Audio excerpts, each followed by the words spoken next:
সবাইকে জয়গুরু। আমার চ্যানেলে স্বাগতম। আজ আবার আমি শ্রী শ্রী ঠাকুর অনুকূলচন্দ্রের একটি গুরুত্বপূর্ণ আলোচনা নিয়ে হাজির হলাম। মনোযোগ সহকারে সম্পূর্ণ ভিডিওটি দেখুন এবং শুনুন। আপনারা সবাই আলোচনা থেকে অনেক কিছু জানতে পারবেন। আসুন এই ভিডিওটি দেখি এবং আমার চ্যানেলটি লাইক, শেয়ার এবং সাবস্ক্রাইব করতে ভুলবেন না। পড়ুন গল্পটি। খারাপ লোকের জন্যেও শ্রী শ্রী ঠাকুরের আক্ষেপ। গ্রন্থ প্রিয়পরমের কথা ১০১। শ্রী শ্রী ঠাকুরের কাছে যে কত চরিত্রের লোক আসত তার ইয়ত্তা নেই। সাধু, জিজ্ঞাসু, আর্ত ছাড়াও অনেক বাজে, অসভ্য, ইতর প্রকৃতির লোকও তাঁর কাছে এসেছে অনেক জালিয়াত, ধাপ্পাবাজ।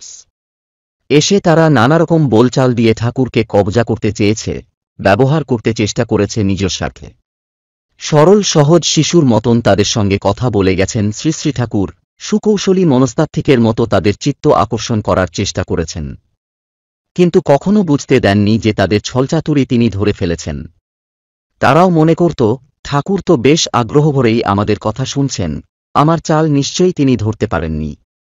একদিন সন্ধ্যায় ওই প্রকৃতির একটি যুবক ঠাকুরের কাছে আসে। সে যে কত দেশ ঘুরেছে, কত কিছু জানে, সেই সব গল্প খুব করতে থাকে। ঠাকুর আগ্রহভরে তার সব কথা শুনলেন এবং পরে আরও শুনবেন বললেন।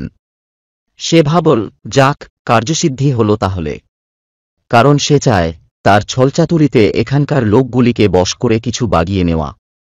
আর ঠাকুর দেখলেন, কল্যাণময় স্নেহের পরশে যদি ওর অন্তরের কপট প্রতারণা বৃত্তিটাকে দূর করে তার সত্তাপ্রীতি জাগিয়ে দেওয়া যায় তাহলে সে একটা সুস্থ মানুষ হয়ে উঠবে। পূর্বে এই প্রক্রিয়ায় বহু মাতাল, চোর, লম্পটকে তিনি মঙ্গলবুদ্ধিসম্পন্ন স্বাভাবিক মানুষ করে তুলেছেন। তাই তিনি জ্যোতিয়াশ্রমের দাদাদের ডেকে লোকটির খাওয়া থাকার ব্যবস্থা করতে বললেন। কিছুক্ষণ বাদে জ্যোতিয়াশ্রমের যতীনদা দাস এসে শ্রী শ্রী ঠাকুরকে বললেন, ঠাকুর, ও লোকটা তো একটা ফ্রড, জোচ্চোর।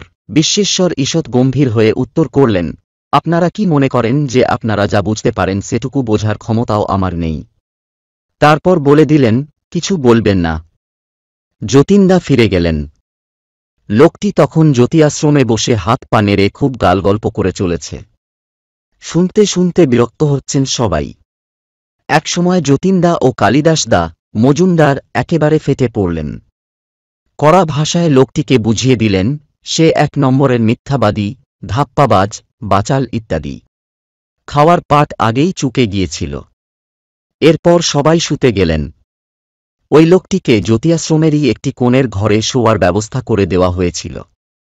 ভোরে উঠে দেখা গেল লোকটি নেই, আর তাকে খুঁজেই পাওয়া গেল না। বোঝা গেল সে ধরা পড়ে গেছে। বোঝার সঙ্গে সঙ্গে রাতারাতি আশ্রম থেকে পালিয়ে গেছে। সকালে প্রাতকৃত্যাদি সেরে বসার পর শ্রী শ্রী ঠাকুর লোকটির কথা জিজ্ঞাসা করেন। তখন যতীনদা এসে নিজ কর্মের কৈফিয়ত দেবার ভঙ্গিমায় বললেন, ঠাকুর, লোকটা কাল একেবারে অসহ্য করে তুলেছিল, বড্ড আজেবাজে বকছিল। তখন দিলাম আচ্ছা করে দু চার কথা শুনিয়ে। তারপর তো সকালে উঠে দেখি চলে গেছে। শুনে আফসোস করে বললেন, দয়াল ঠাকুর, কাজটা ভালো করেননি। দেখেন, কাউকে যদি কোন দোষ থেকে মুক্ত করতে চান তবে তার ওই দোষের কথা লোকসমক্ষে প্রকাশ করতে নেই। করলে সে আপনার হাতের বাইরে চলে যাবে। তাকে আর আপনি সারিয়ে তুলতে পারবেন না। যতীনদা নিজের ত্রুটি বুঝে নতমুখ হলেন। ভিডিওটি ভালো লাগলে সবার সাথে শেয়ার করুন এবং পরের দিন আরেকটি ভিডিও নিয়ে আপনাদের সবার সাথে আবার দেখা হবে।